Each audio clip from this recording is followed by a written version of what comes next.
네, 안녕하세요. 세브란스 어린이병원 소아신경과 강훈철입니다. 뇌전증과 뇌종양 말씀드리도록 하겠습니다. 저희들이 2015년 결자성경화증 설명회를 했었고요. 7년 만에 다시 설명회를 진행을 하게 되었습니다. 많은 내용들이 바뀌지는 않았지만 여러 도움이 되는 치료들도 나왔기 때문에 오늘 좋은 유익한 시간이 될 거라고 기대를 합니다. 결자성경화증의 진단은 기본적으로 증상을 보고 저희들이 진단을 하게 되고요. 여기 11개의 주요한 증상들이 있고 여기 색깔이 있는 이런 여러 가지 증상들은 태어나서 영유아기 때 벌써 볼 수 있는 그런 증상이라고 할 수 있습니다. 이외에 9가지 정도의 경미한 증상들이 있고요. 주로는 2개 이상의 주요한 증상이 있으면 우리가 진단을 할 수가 있습니다. 결자성경화증은 과오종이라고 그래서 세포 수가 증가하는 그런 현상이라고 할 수가 있는데 여러 가지 이유에서 이런 과오종이 발생하는 장기가 나이에 따라서 조금 차이가 있습니다. 때문에 여기 있는 여러 가지 검사들을 진행하는 스케줄들이 일정들이 조금 다른데요. 요약을 하면 심초음파 같은 경우는 심장의 과오종은 크기가 저절로 작아지거나 소멸되기 때문에 돌까지 한두 번 정도 이제 검사를 하게 되면 되고요. 주로 아동기 때는 뇌 자기공명 영상 검사를 증상 유무와 상관없이 1에서 3년 정도 촬영을 하게 됩니다. 뇌파 검사는 발작이나 뇌전증의 증상 및 경과에 따라서 진행을 하게 되고, 그 다음에 콩팥에 이제 생기는 과오종은 성인 때까지 문제가 생길 수 있기 때문에 성인기까지 이제 검사를 하게 되고요. 폐는 성인기가 돼서 문제가 생길 수가 있고, 특히 이제 그 생리와 관련된 에스트로겐 호르몬과도 관련이 많기 때문에 18세 이후에 여자들 같은 경우는 증상이 없을 때도 진행을 하게 됩니다. 피부 병변은 아동기 성인 할 거 없이 조기에 빨리 발견을 해서 치료를 하면 상당히 효과적이기 때문에 증상 유무에 따라서 이제 진료를 하게 됩니다. 뇌전증 및 뇌종양에 대해서 이제 말씀을 드릴 텐데요. 기본적으로 이제 뇌종양입니다. 이게 피질 결절도 있고, 그 다음에 성상세포종, 우리가 이제 세가라는 약자로 불리우는데, 이 세가가 될 씨앗을 이 뇌실막 및 결절이라고 이렇게 얘기를 합니다. 이 뇌종양 중에서 피질 결절은 커지진 않고요. 대신에 피질 결절과 그 주변에 피질 이형성이 뇌전증을 유발할 수가 있습니다. 먼저 뇌전증에 대해서 말씀을 드리면, 우선 뇌전증에 앞서서 발작은 여러 신경세포가 한꺼번에 과동기성으로 과흥분하는 그런 증상을 얘기를 하고요. 뇌가 우리 몸의 중심이다 보니까 이 발작도 상당히 다양한 양상으로 발생을 할 수가 있습니다. 이러한 발작이 당장에 유발 요인 없이 2번 이상 발생을 할 경우에 우리가 뇌전증, 과거에 이제 간질, 에필랩스라고 이제 얘기를 하게 되고요. 결자성경화증 환자의 뇌전증 양상도 상당히 다양한데 대표적으로는 국소뇌전증과 영아연축, 웨스트 정우드라는 이 2가지 양상으로 나타날 수가 있습니다. 국소뇌전증은 아까 말씀드렸던 결절이나 그 주변에 잘못 형성되어 있는 뇌피질에 의해서 국소에서 발생을 하는 그런 뇌전증 양상이고, 영아연축은 뇌 전체가 이렇게 흥분하는 그런 양상으로 이제 발생을 하게 됩니다. 이게 뾰족하게 보이는 부분이 뇌전증을 유발할 수 있는 그런 부분이라고 할 수 있고, 뇌전증파 이렇게 얘기를 합니다. 그리고 이제 뇌 상태는 이렇게 조용한 그런 상태를 유지를 해야 되는데, 영아연축 같은 경우는 이렇게 고부정이파라 그래서 파도가 이렇게 높고 어떤 규칙성이 없으면서 뇌 전체에 이렇게 뾰족뾰족한 이런 뇌전증파가 발생을 하게 됩니다. 우리가 뇌전증을 치료할 때는 발작을 조절하는 게 중요하지만 발작보다 더 중요한 게 이 뇌전증의 배경파를 이렇게 조용하게 만들어줘야 됩니다. 이유는 이렇게 조용한 배경파를 가지고 있어야지 아이들이 또 발달이 진행할 수 있기 때문에 우리가 발작을 조절을 하더라도 배경파가 이렇게 조용하지 않으면 치료의 강도를 계속 올리는 이유가 바로 그런 이유라고 할 수 있습니다. 뇌전증 치료는 이제 약물 치료가 있고요, 케톤 시기가 있고 수술이 있고 큰 애들은 또 미주신경 자극술을 진행하기도 합니다. 약물 치료는 여러 가지 약물의 종류가 한 30가지 있는데 그 중에서도 이제 바이가바트린이 가장 효과적인 약물이고요. 시야 결손에 우려가 있지만 여전히 결자성경화증에 있어서는 바이가바트린이 첫 번째 선택 약물로 사용이 되고 있습니다. 그리고 굳이 결자성경화증이 아니더라도 영아연축 치료를 위해서 단기간에 호전을 목표로 하는 경우에는 고용량 스테로이드, 저 같은 경우는 하루에 한 40에서 60ml까지 사용을 하고 있습니다. 상당히 효과적이고요.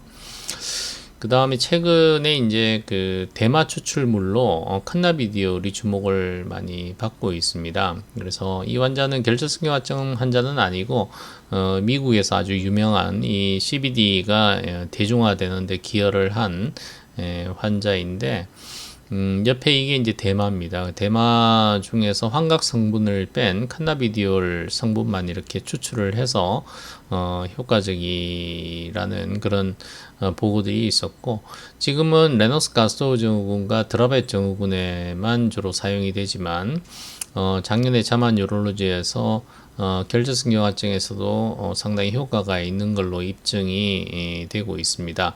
하지만 이제 좀 더 검증이 필요하고요. 그 다음에 이제 라팔로그라 그래서 이 기전 자체를 이렇게 조정하는 그런 약물로 또 여러 가지 이제 부작용을 개선한 에브롤리무스라는 약이 2016년에 어느 정도 효과가 입증이 되어서 지금도 주목을 받고 있습니다. 하지만 이 칸나비디올과 에브롤리무스는 아직은 보험 체계 안에서 사용될 수 없는 약물인데 아마 조만간 사용되게 되지 않을까 이렇게 기대를 하고 있습니다. 그 다음 이제 식이요법인데요. 식이요법은 뭐 여기에서 보이는 아주 다양한 음식들이 있습니다. 아주 맛있게 보이겠지만 사실 먹어보면 그렇게 뭐 맛있지는 않고요. 한마디로 얘기해서 주로 이제 지방 위주의 식사를 하게 되고 탄수화물을 극도로 이제 제한을 합니다. 그러면 지방에서 우리 케톤을 만들어서 그 케톤 그 자체가 또는 만들어지는 과정에서 상당히 높은 항경련, 항뇌전증 효과가 있습니다. 그래서 음식이다 보니까 똑같은 재료라고 하더라도 어떻게 만드느냐에 따라서 상당히 또 중요하겠죠. 그래서 이런 여러 가지 활동들을 통해서 아이들이 좀 더 잘 먹을 수 있도록 이렇게 노력을 하고 있고요. 그럼에도 불구하고 이제 전형적인 케토 식사 같은 경우는 칼로리로 따졌을 때 지방이 약 90% 이렇게 차지하고 있습니다. 상당히 아이들이 먹기에 힘든 그런 식이라고 할 수 있고요. 그래서 단백질을 어느 정도 허용을 하고 지방을 줄인 애킨스 다이어트라든가 아니면 그보다 더 좀 쉬운 저혈당 지수 식이도 개발이 되어서 이제 진행을 하고 있고, 우리가 약물을 쓸 때도 저용량, 고용량이 있듯이 케톤 식이에 있어서는 그 약물의 용량이 지방의 함량이라고 생각을 하시면 됩니다. 그래서 우리가 꼭 고용량을 쓰지 않고 약물이 좀 저용량을 추가하더라도 효과가 있는 아이들이 있듯이 케톤 식이도 똑같은 개념으로 생각을 하시면 되겠습니다. 보시면은 이게 고전적 식이요법은 닭고기가 이제 18.7g인데 애킨스 같은 경우는 67.7로 이렇게 증가를 할 수 있고 소고기도 마찬가지죠. 그래서 훨씬 아이들이 먹기 쉽고 또 여러 가지 케톤 식이로 인한 부작용의 발생 확률도 그만큼 줄어든다고 할 수가 있습니다. 다음은 이제 수술입니다.